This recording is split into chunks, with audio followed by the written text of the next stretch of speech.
Hi, I'm Greg Jeschke, and this is Postdoc. In this episode, we're talking with Tia Nelson, who's actually been featured in a couple of documentaries that I've produced over the years, one on Wisconsin's political personality and another on the environment, where you've shared some great stories about your dad, the late Wisconsin governor and U.S. Senator Gaylord Nelson.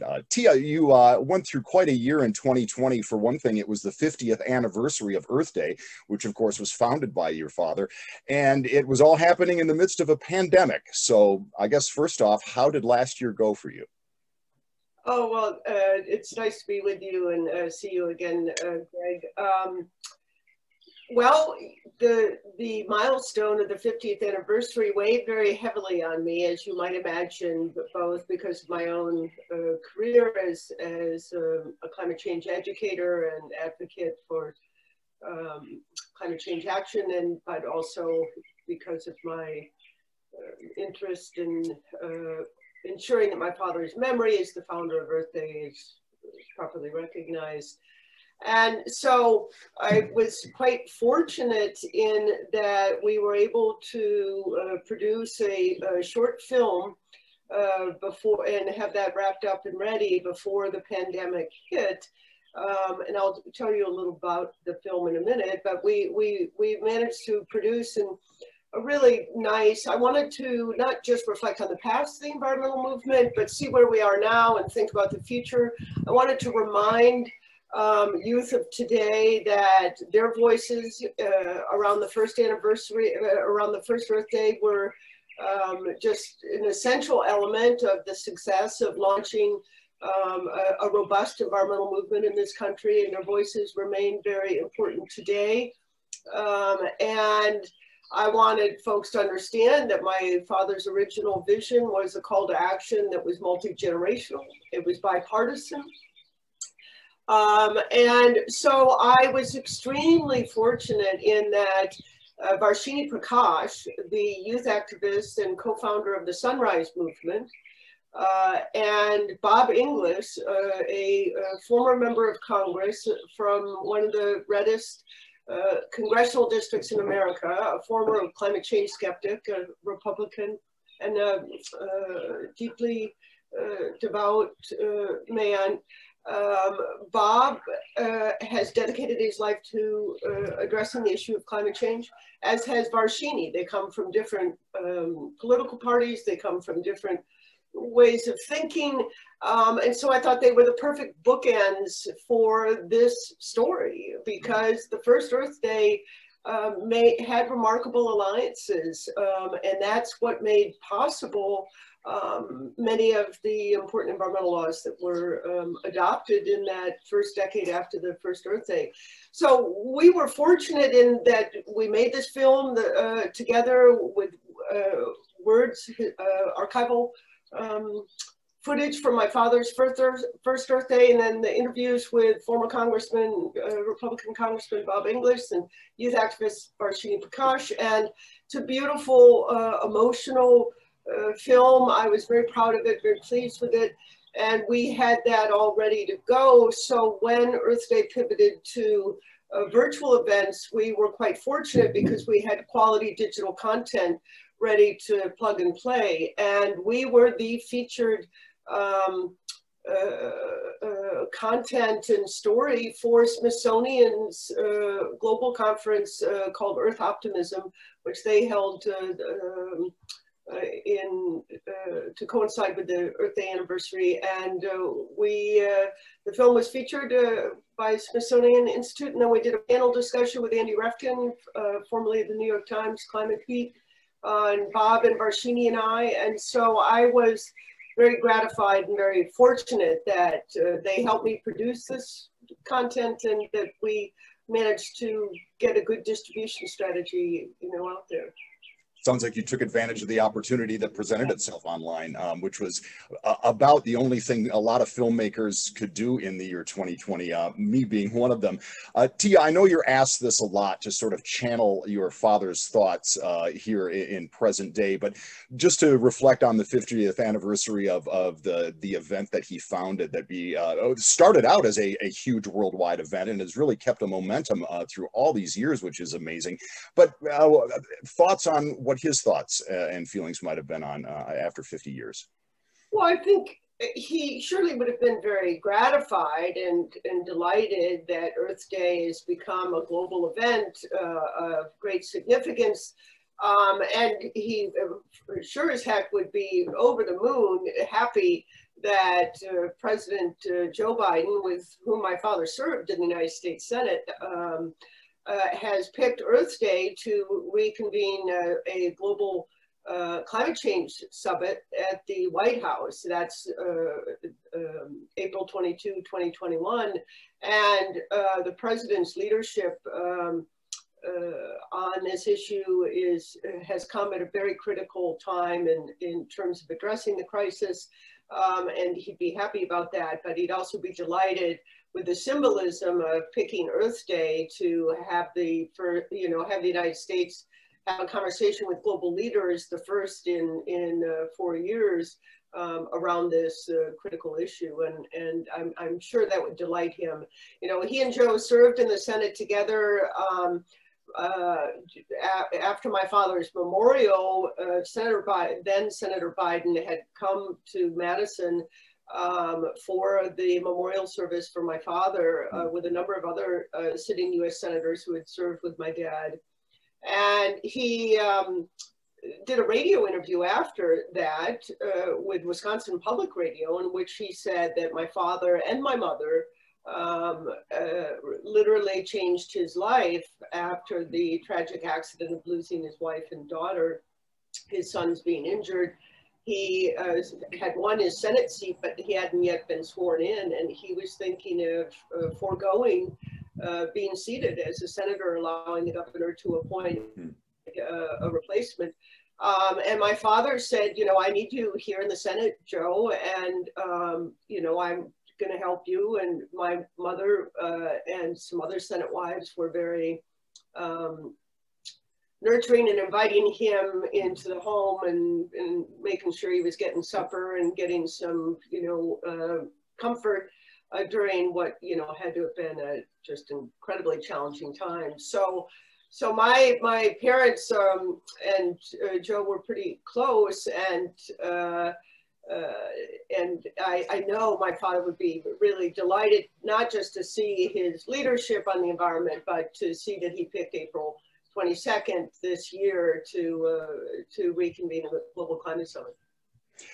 Tia, so many issues got pushed aside, understandably, by the pandemic in the year 2020, and climate change was among them. And yet, as the pandemic went on, I remember hearing various things where climate change the issue would surface, and one of them was the fact that because so many people weren't driving to work, the air was actually a little cleaner. Do you have any insight on some of those repercussions that the climate felt from all of us being inside during COVID? Yeah, well, that's interesting, and so we'll have to listen to the airplane fly over. I'm outside. It was the only suitable place for me to sit and try to do this recording.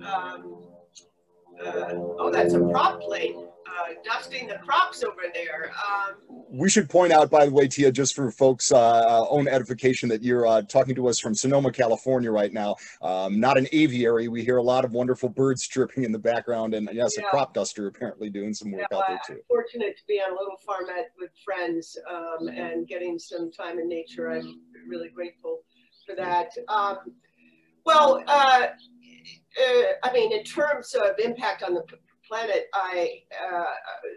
there would have been no lasting impact. Whether we can make meaning of this impact that humans have on the environment through any. I mean, people were using more utilities at home, right, because they were stuck at home.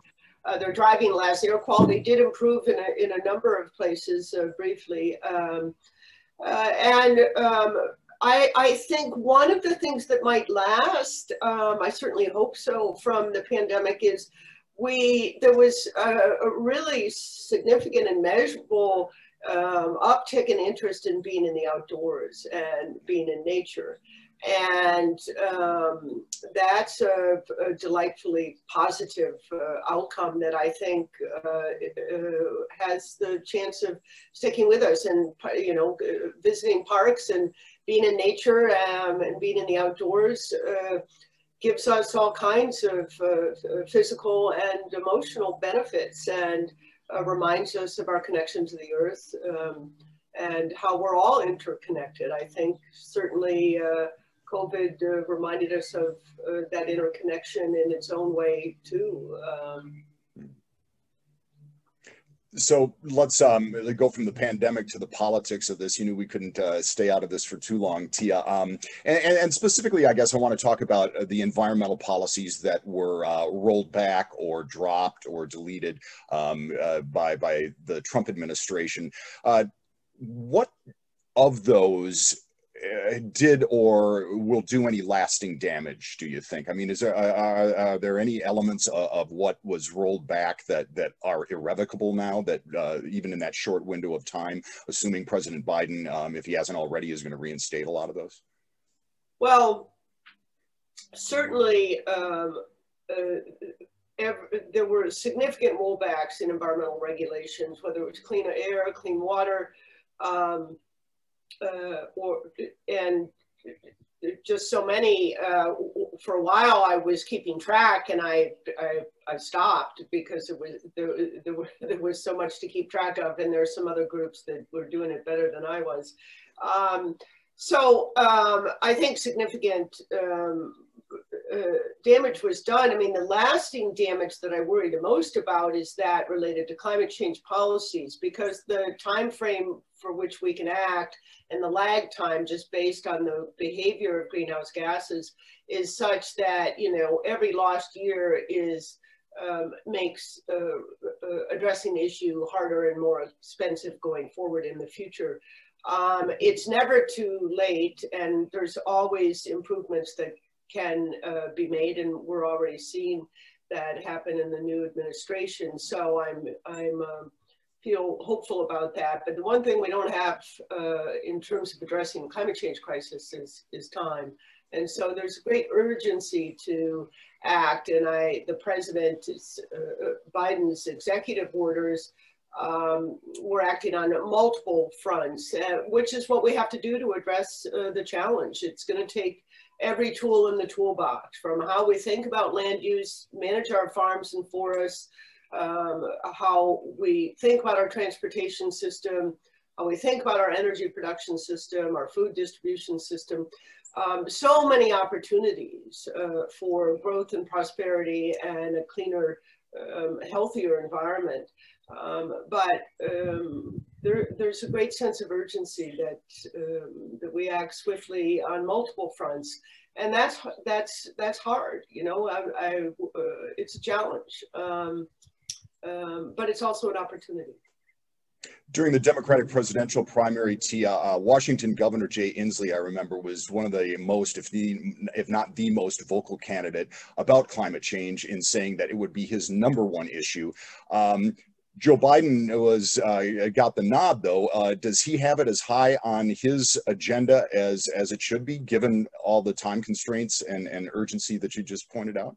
Oh, I think he's clearly demonstrated that, not just with his words, but with his actions. The executive orders were signed the first week after he was sworn in. He announced the Global Climate Summit to strengthen U.S. leadership in collaborating with other countries and addressing what is a global environmental challenge. He has a very well-regarded, robust climate action plan, and he's appointed John Kerry as sort of the international climate czar, and Gina McCarthy, former head of EPA, as the domestic climate person. He's built a team of really talented people, and most importantly, he's, you know, letting science drive policy decisions, whether it's about COVID or climate change, to make sound policies that protect the public's interests, you need sound science. And the president's commitment to that is robust, and the National Academy of Sciences is proceeding with its work and recommendations. And from that, our challenge as citizens is to engage with our elected officials and to build that political will for action. And one of the reasons I'm optimistic we can do that is there are not enough, but a few Republicans speaking out about climate change. Lisa Murkowski, because Alaska is one of the most impacted states from climate change. She, for example, wants to have a conversation about, appropriate federal policies to address this challenge.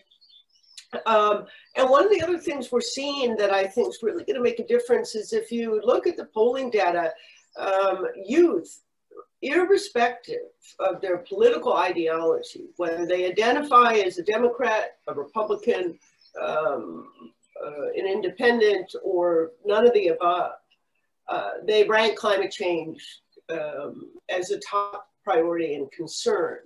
And young Republicans poll concerned about climate change to the same degree almost as Democrats.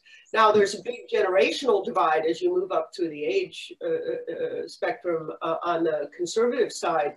But this generation has, every year they've lived has been a year in which climate records were set. And it is very real and personal to them. And they don't see it through the same ideological lens that some of the older demographics do. And that is that's not unnoticed by political leaders. And then there's people, like Lisa Murkowski, who are seeing it firsthand, and you can bet that her constituents in Alaska are talking to her about their concerns, whether it's about trout fishing or snowshoeing or anything else. This is, this is having a big impact on them, and they're talking about it, and she wants to have a conversation about addressing it, and that's a shift, and it's an important one, and we just need to do more, and we need to do it swiftly. All right, Tia, thank you so much for your insight, your words of optimism, and hopefully things stay on the track that they need to address things the way they need to be addressed. Like you said, it is an urgent mission, and one that I think will probably bring us together at least one more time for a chat, something like this. Well, thank you very much, and stay healthy, Tia. Thank you. Yeah, thank you, Greg.